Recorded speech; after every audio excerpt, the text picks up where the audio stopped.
Эмбүк толлуулж байна. Улам дөжрөм тэгээд нам гүм. Зохиолч Төмөр Тогоогийн Бямбсүрэн. Өгүүлэгч Пүрвдоржийн од гэрэл Баатар Жавын дархан сүх.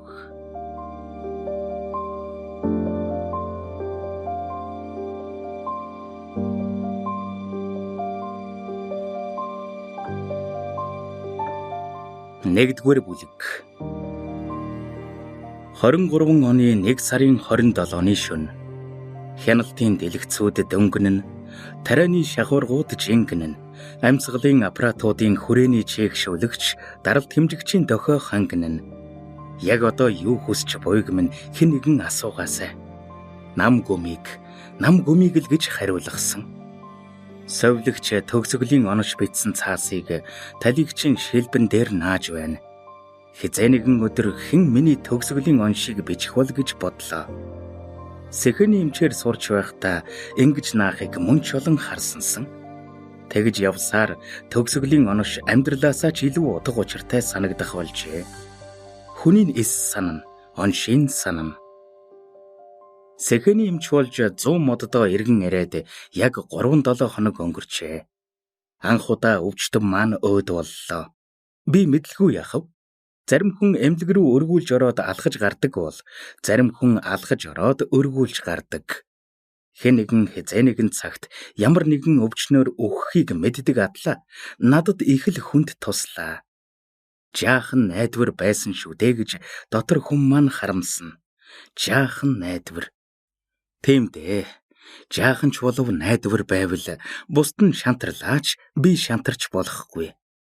Тэн зогсдол дууд дохио хангинаж залгуулад яаралтай тусламжийн тасаг хэмээн өсгөгчөөр зарлалаа. Цэнхэр код уу? Бид өгсгийн гүйцэхэв. Яаралтай тусламжийн тасаг руу ортол чимээ анираалга, тусал тариа залгуулчихсан нэг эмэгтэй л онш тодруулах орон дээр хэвтэж байна. Хажуугийн орын хаалгалсан хөшгийг нээвэл найл хоосон. Хамт ирсэн совлогч дэргэд амьсгаатан зогсно. Үнэндээ учрыг нь олсонгүй. Сэхэн амьдруулах баг дуудахтаа л цэнхэр код зарладаг юм. Гэтэл энд ухаангүй өвчтөн битгийх л чангахан явж байгааг хүнч байсангүй. Аз болоход жижүүр эмч ажилбарын өрөөнөөс гарч ирлээ.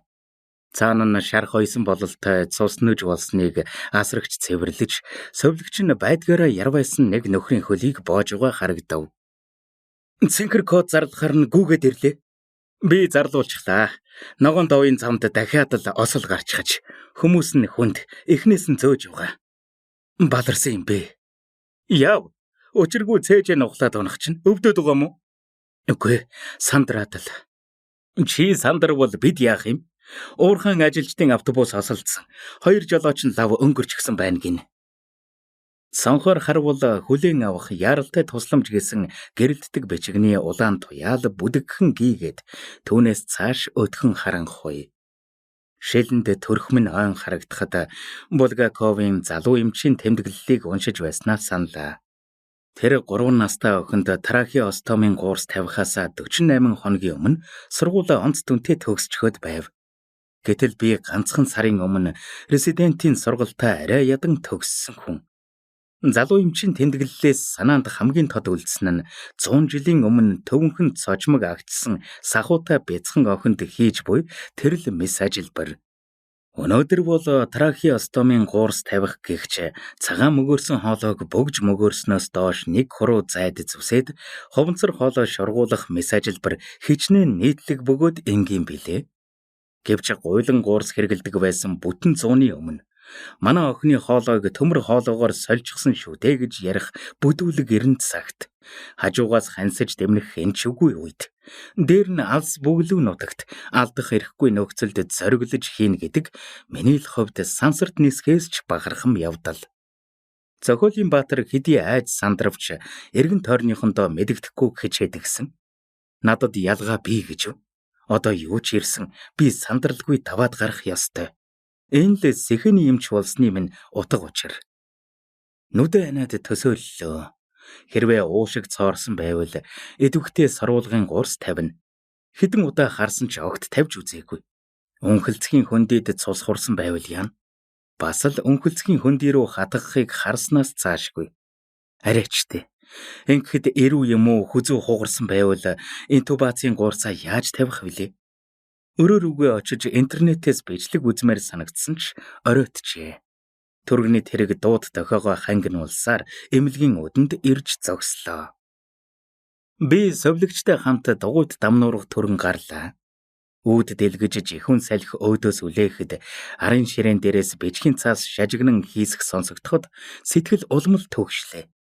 Машины арын хаалгыг нээвэл 2 хүн хэвтэж байна. Нэг нь өвчтөн тээвэрлэх орон дээр, нөгөөг нь эмч совлогчийн суудаг урт нарийнхан сандал дээр хэвтүүлээд дунд нь нэг совлогч зогсоогоороо иржээ. Өвчтөнг ингэж тээвэрлэх ёстой юу гэвэл мэдээж үгүй. Амьд л аваад ирсэн бол боллоо. Үлдсэн нь миний ажил. Совлогчийн үс өрвийж шанаан цус болсныг хараад балмагдаж гүйцэв. Хэнийг төрүүлж авах вэ? Энэ хүн хөхөрч өглөө. Үнэхээр л байдгаараа хөхөрч гсэн ухаангүй эрэгтэй байна. Завжаар нь урсах цус амьсгалах бүртэн ухаа ягаан бөмбөлөг болон хагарах аж. Ларингоскопи 8 тэг голчтой интубацийн гуурс бэлдээрэ гэж өвчтнийг төрөн гүйх зураа хашгирлаа. Чагналтаар баруун уушгинд нь амьсгалын чимээ сонсогдсонгүй байсанд уйлчих төхөв. Хүссэн юм хүзүүгээр гэж. Цээжийн тогшоод үзлээ. Бараггүй л дээ. Эдвэхтэй саруулгын гуурс тавихгүй л бол амьсгалын дутагдлаар нас барахна. Цээжинд гуурс тавь. Дотроос минь нэгэн дэврүүн этгээд яах ихийн зургүй энэ үгсийг хэлүүлчихв. Өөрийгөө айгаад байгаа мó гэтэл бас үгүй. Ямар нэг сониуч хүсэл одоо л хий гэж дотроос хатгаад ч байх шиг. Совлогч гуурс тавихад бэлдэж байх зур зэрэгэлдээ орлоо хэвтүүлж байгаа өвчтнийг үзлээ. Залуухан эмэгтэй юм. Ухаангүй хөөхөн хараа нь баруун талдаа өргөсөж цусны даралт нь нэгсжээ. Нүд ирмэх зур интубацийн гуурс тавилаа. Яралтай тусламжийн тасагтад зохиомл амьсгалын ганцхан аппарат байсан болохоор эмэгтэйг шуудхан сэхэний тасаг руу шилжүүллээ. Зөвхөн интубацийн гуурсал тавьдаг ажил хийвэл амар байхсан. Дандаа ч амар байгаагүй л дээ. Анхны 9 оролдлого минь дараалан бүтлгүүцсэн билээ. Өвчтний толгойг зөв байрлуулсан байдлаа, амын зөв ангаалгасан байдлаа, ларингоскопыг зөв оруулж хилийн яг номын ёсоор хамж зайчилсан байдлаа, төвөнхийн таглаа мөгөөрсний угийг ларингоскопын үзүүрээр дарахад яг л гэрийн эсхий үүд шиг сөхөгдсөн байдлаа. Цаана нь дууны хөвч яг л 2 тишээ ярагддаг хөшиг шиг онгоосон байдлаа. 1 биш, 2 биш, бүтэн 9 удаа улаан хоол руу шургуулчихдаг өөр тэнгийг миний суралцсан эмнэлэг өмнө нь үзээгүй шигэ хойшид ч ховор үзэх визээ. Хажууд зогсох сургагч эмч хамаг багжийг гараас минь мулт татан аваад ажилбарыг яаран дуусгадагсан. Харин би нулимсаа шалан дээр торхийд л дусаачихгүй гэхичэн холддог байж билээ. Интубацийн гуурс тавьж байна гэж зүүдэлдэг байл. Өнөөдөр л чадахгүй бол өөр мэрэгчлэр сурыг. Өөртөө ч гай болох нь, өрөөлт ч гай болох нь гэж шийдээд очтол ашгүй нэг болсон доо. Түүнээс хойш харин алдсангүй. Даасан бурхан маань эхлээд чи ёсаалд гэсэн байлгүй дээ.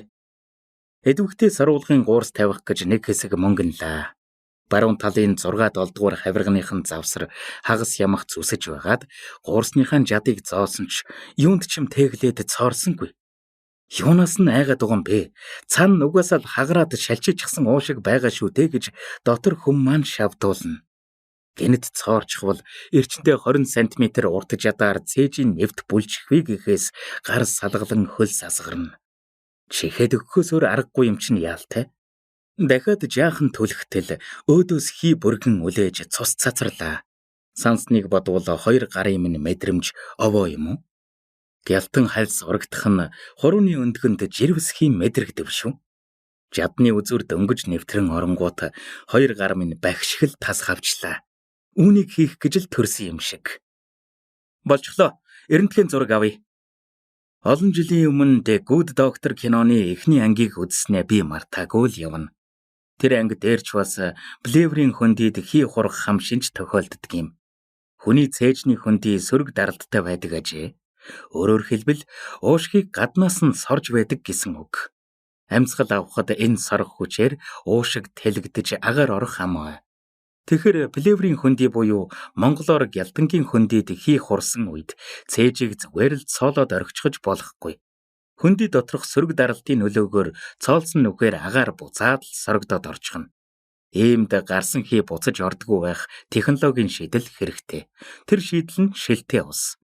Гялдангийн хөндөйд байрлуулсан гуурсны нэг үзүүрийг шилтээ багахан усанд дөржихвэл гарах хэн урсгалд ч саад болохгүй, буцаад хийж татагдахгүй. Кинон дээр үүнийг гарын доорх хэдхэн эд зүйл ашиглаад хийж гэх юм. Би учиргүй атаархаж үлээ. Нэг шил шардс, юуны ч үлээ нэг гуурсан хоолой, бас наалт. Тэгэд л боллоо. Балчирч байж дээ. Зүгээр ч нэг эмч биш, онцгой эмч болох юмсан гэж мөрөөдсөнсөн.